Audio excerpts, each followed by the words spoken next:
Bonjour à tous. Effectivement, j'avais pas l'intention de parler parce que c'est un sujet qui me tient et qui nous tient tous très à cœur.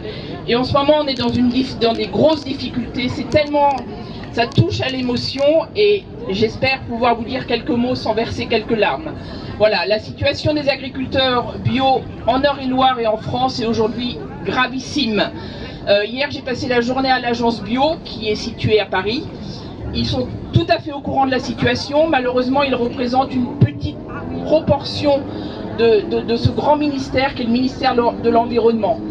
Nous, en Eure-et-Loir, on est essentiellement céréaliers, même si on a également des maraîchers et des légumes de plein champ.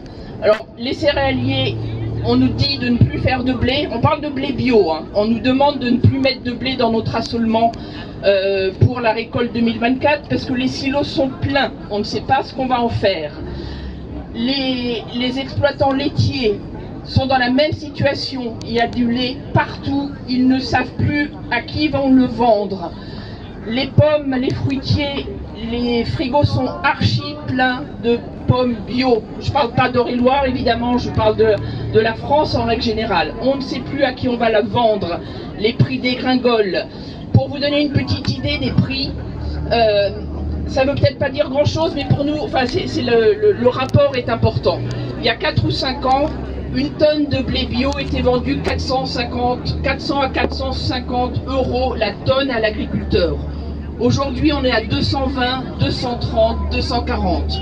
Diminué par 2, vous savez tous très bien que les charges ont explosé. Voilà, donc clairement, on ne pourra pas faire face.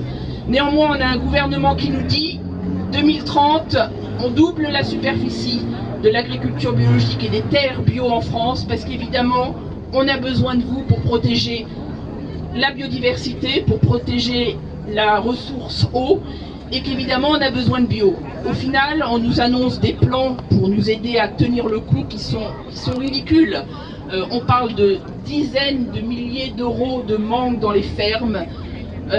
Plusieurs collègues sont au bord de craquer. Moi, quand j'ai un collègue qui me dit en fin de réunion « Virginie, il faut que j'y aille parce que vraiment, il faut que je prenne mon antidépresseur, sinon je ne vais pas tenir le coup », ça fait peur. Aujourd'hui, les agriculteurs bio parlent encore. On a vraiment peur de certaines choses gravissimes qui vont arriver. Voilà, on parle de déconversion. Les moins convaincus d'entre nous vont déconvertir, c'est une évidence. Les archi convaincus que nous sommes ici ne vont pas déconvertir parce que nous en sommes persuadés, nous sommes dans la direction de l'histoire. Voilà, l'histoire va nous demander de passer les terres françaises en bio.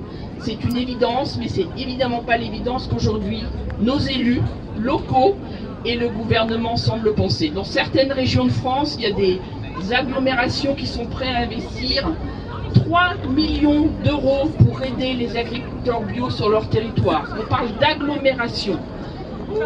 Ici, il ne se passe pas grand-chose, à part de nous réunir pour parler de PAT, c'est-à-dire de plans alimentaires territoriaux, qui ne nous mène à pas grand-chose aussi. La loi Egalim devrait imposer du bio, elle est repoussée, repoussée et repoussée. Voilà, juste pour tirer une sonnette d'alarme auprès de vous, je sais que vous êtes vous-même engagés et convaincus, et on a besoin que vous nous aidiez à porter ce message. Merci.